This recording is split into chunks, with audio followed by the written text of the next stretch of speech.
आप सभी को राधे राधे। नमस्कार, कैसे हैं आप सभी। उम्मीद है कि बहुत अच्छे होंगे। 27 फरवरी 2023 हरियाणा करंट अफेयर। आज के इस करंट अफेयर वीडियो में आप जानने वाले हैं, तो आइए फटाफट वीडियो को स्टार्ट करते हैं। सबसे पहला सवाल क्या रहेगा, कल आपसे जो सवाल पूछा था उसका सही जवाब पहले देता हूं।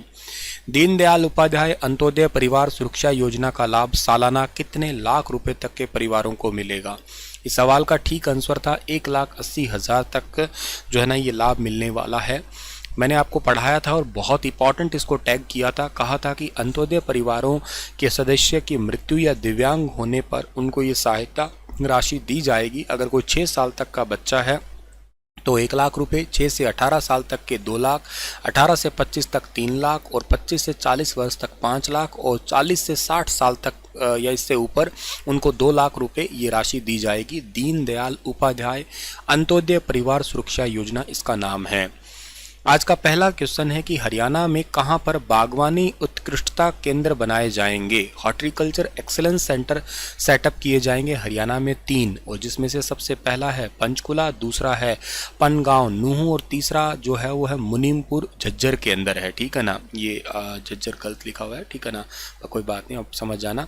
ठीक है, इस सवाल का ठीक आंसर ये सारे ही हैं। ठीक है, तो ये आप देख सकते हैं, वेरी वेरी इंपॉर्टेंट है। पहला पंचकुला, दूसरा है पिनगवा, ये नूहू का है, और एक है मुनीमपुर झज्जर। यहाँ पे सेंटर ऑफ एक्सीलेंस यानी कि बागवानी क्षेत्र को बढ़ावा देने के लिए। अच्छा, बागवानी और इस पोली हाउस से मुझे क्वेश्चन और याद आया है नेशनल करंट अफेयर का।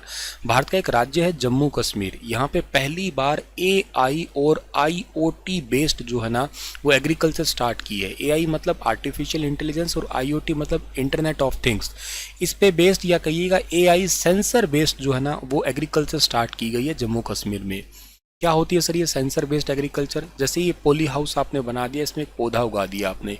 अब एक्चुअली इस पौधे को टेम्परेचर चाहिएगा कितना, कोई भी फसल है, कोई पौधा है, उसका अगर एक सूटेबल टेम्परेचर रहता है तो ही वो फसल ज़्यादा प्रोडक्टिविटी देती है एक्चुअली। तो मान लेते हैं इस पौधे को टेम्परेचर चाहिए था 37 डिग्री सेल्सियस। ठीक है, तो अगर आपने यहाँ पे सेंसर लगा दिया तो ये AI सेंसर क्या करेगा, इस पौधे का टेम्परेचर 37 ही रहने देगा, इसको फ्लक्चुएट नहीं होने देगा, और आप अपने इंटरनेट ऑफ थिंग्स के थ्रू इसको कंट्रोल कर सकते हैं टाइम के अकॉर्डिंग। अब ऐसा तो नहीं है कि एक पौधे को रेगुलर वैसा ही टेम्परेचर चाहिए। जैसे गेहूँ की बात है, वो उसे उगाया बोया जाता है तब तो उसका बहुत कम टेम्परेचर होता है, लेकिन जब पकने तक का समय आता है तो टेम्परेचर चेंज हो जाता है, बढ़ जाता है धीरे धीरे। मतलब 10 डिग्री से वेरी करके ये 30+ डिग्री सेल्सियस तक चला जाता है। तो इसी टाइप से टेक्निकली वेरी करके किसी भी फसल की प्रोडक्टिविटी ज़्यादा ली जा सकेगी। तो कुछ इसी टाइप के धीरे धीरे जो एक्सेलेंस सेंटर है उनमें काम किया जाएगा। हरियाणा भी ऐसा करेगा। तो 20,000 एकड़ क्षेत्र में प्राकृतिक खेती का टारगेट है, बजट में ये बात थी। और 3 जो है वो प्रशिक्षण केंद्र थे जो मैंने बताए थे कल भी आपको, कि चौधरी चरण सिंह हरियाणा कृषि विश्वविद्यालय हिसार और हरियाणा कृषि प्रबंधन एवं विस्तार प्रशिक्षण संस्थान जो जींद में है और सिरसा के मंगियाना के अंदर है। इसके अलावा 500 युवा किसानों को ड्रोन संचालन का प्रशिक्षण दिया जाएगा। और आपको याद होगा, मैंने आपको बताया होगा, हरियाणा के अंदर करनाल जिले के अंदर जो महाराणा प्रताप बागवानी उत्कृष्टता केंद्र है ऑलरेडी, वहाँ पे हॉर्टिकल्चर यूनिवर्सिटी के अंदर निशा सोलंकी जो है, निशा सोलंकी, ये हरियाणा की पहली जो है वो महिला बनी है ड्रोन पायलट। ये युवाओं को ड्रोन ट्रेनिंग जो है ना वो देंगी। ढेंचा की खेती के लिए 720 रुपये प्रति एकड़ की दर से लागत 80% का वहन करेगी सरकार। धान की सीधी बिजाई पे भी सरकार कोशिश कर रही है, तो ये वेरी इंपॉर्टेंट है जो आपको याद रखना है। हरियाणा में कहाँ पशु पॉली क्लिनिक स्थापित किया जाएगा। तो हरियाणा में animal poly clinic will be set up in Haryana. तो ये हरियाणा में एक तो पलवल में सेटअप होगा, इसके अलावा जो है ना ये महेंद्रगढ़ में भी सेटअप होगा, अंबाला में भी होगा और फतेहाबाद में होगा। तो यहाँ पे पॉली क्लिनिक सेटअप जो है ना वो किए जाएंगे। तो पशुपालन क्षेत्र में उद्यमिता विकास के लिए हरियाणा पशुधन उत्थान मिशन शुरुआत की गई है। पशुधन उत्थान मिशन का मतलब है कि हरियाणा के अंदर बेसिकली जो भी एनिमल रेयरिंग करते हैं इनको बढ़ावा मिल सके, नई नई टेक्निक आ सके, कम रोग किए जा सके। इसके अलावा 70 नई पशु मोबाइल चिकित्सा इकाइयाँ स्टार्ट की गई है। मोबाइल पशु चिकित्सा इकाइयाँ मतलब एक वैन के थ्रू इनको मेडिकल हेल्प मिलेगी। 4 पशु चिकित्सा पॉलीक्लिनिक सेटअप किए गए हैं, जिनमें पलवल, महेंद्रगढ़, अंबाला और फतेहाबाद शामिल है। और मैंने आपको कल की क्लास में पढ़ाया होगा वेटनरी पेट क्लिनिक गुरुग्राम और फरीदाबाद में 2 अत्याधुनिक सरकारी वेटनरी पेट क्लिनिक स्थापित होंगे। तो सुपर इंपॉर्टेंट है। और गौ सेवा के लिए 40 करोड़ रुपए का बजट बढ़ा के 400 करोड़ रुपए कर दिए गए हैं। हरियाणा में कितने हर हित स्टोर खोले जाएंगे? तो हरियाणा राज्य में हर हित स्टोर खोले जाएंगे, टोटल 1500 खोले जाएंगे, ये याद रखना आप लोग।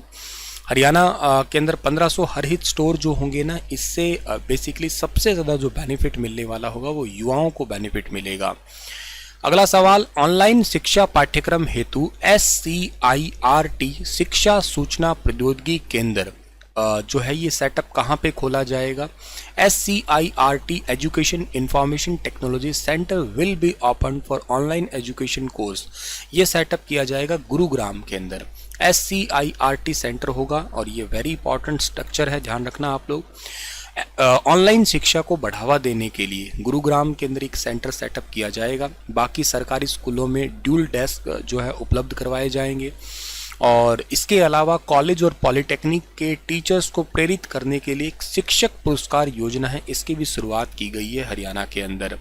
2023-24 से कक्षा 6ठी से 8वीं तक कौशल शिक्षा की भी शुरुआत की जाएगी, स्किल डेवलपमेंट ट्रेनिंग करवाई जाएगी। और अगला जो सवाल है वो है कि चिरायु आयुष्मान भारत योजना के तहत कितनी वार्षिक आय वाले परिवार शामिल होंगे? चिरायु आयुष्मान भारत योजना के तहत 3 लाख रुपए तक के सालाना जिनका इनकम है उनको शामिल किया जाएगा। इसके लिए नए मेडिकल कॉलेज के साथ 11 जिलों में नर्सिंग कॉलेज और पैरामेडिकल कॉलेज है, ये सेटअप होंगे। Post graduate institute of dental science Rohtak में और शहीद हसन खान मेवाती गवर्नमेंट कॉलेज नल्लड़ नू में एक्सेलेंस सेंटर है, इसकी स्थापना की जाएगी हरियाणा में। हरियाणा में कहां पर मल्टी मॉडल लॉजिस्टिक पार्क स्थापित किए जाएंगे? मल्टी मॉडल लॉजिस्टिक पार्क जो है हिसार के अंदर, अंबाला में और महेंद्रगढ़ में, यहाँ पे सेटअप किए जाएंगे।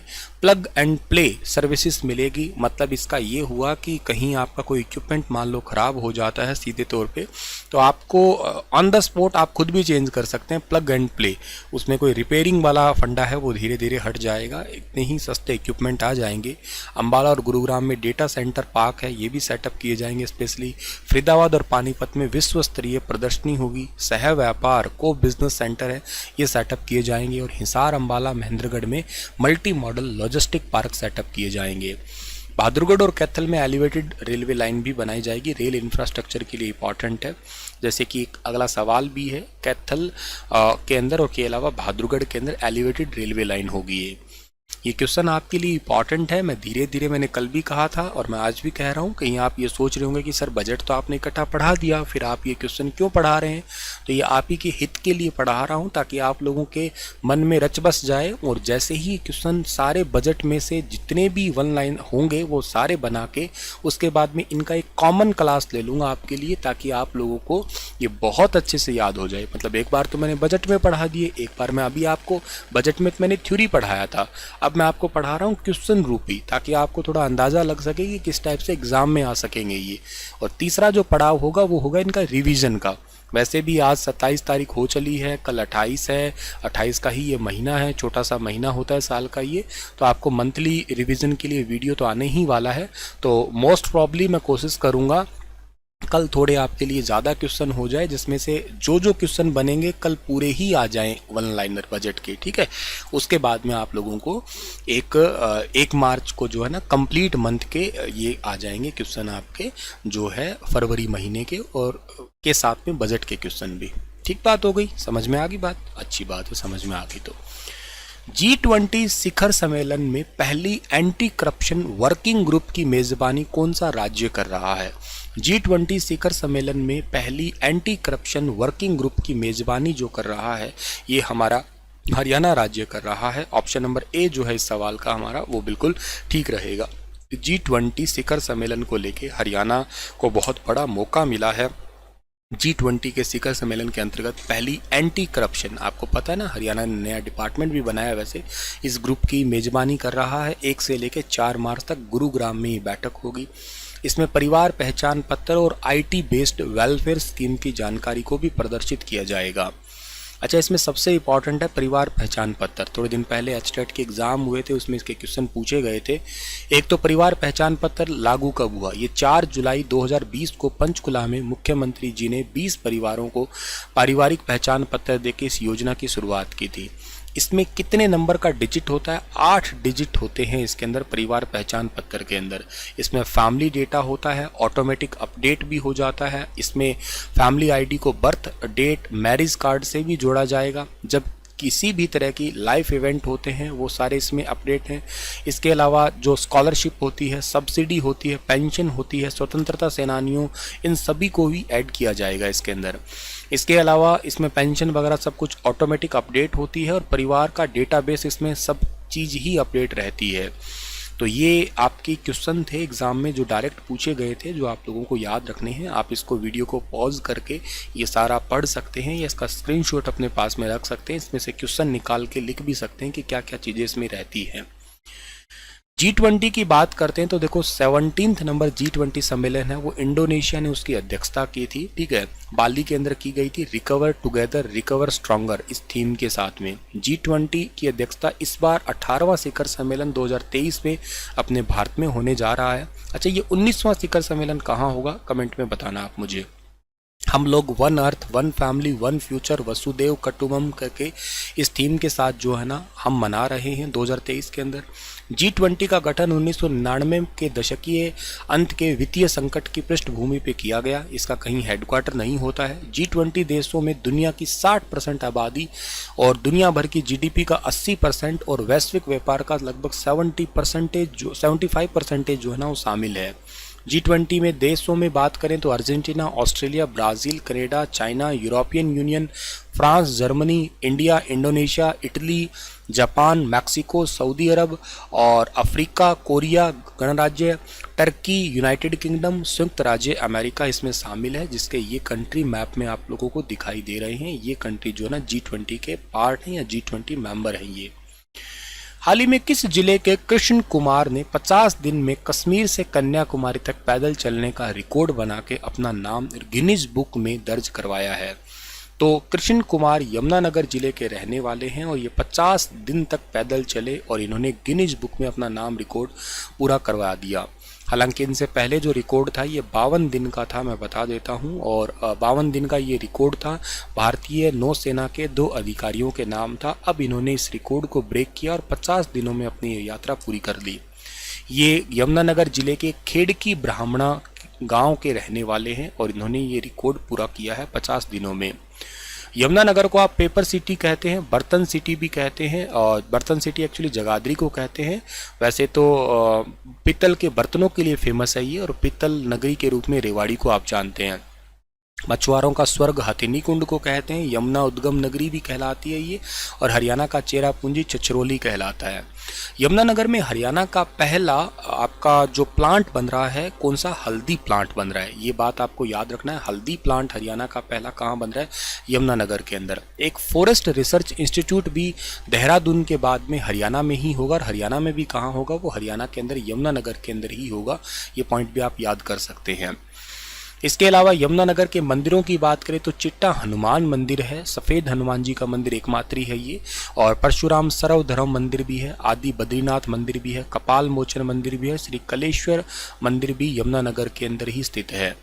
यमुनानगर में संजीव राजपूत फेमस पर्सन है, कंवरपाल गुज्जर जो हरियाणा के कैबिनेट में शामिल है, दीपिका ठाकुर हरियाणा से संबंधित है, महिला हॉकी टीम की उप कप्तान रह चुकी हैं ये।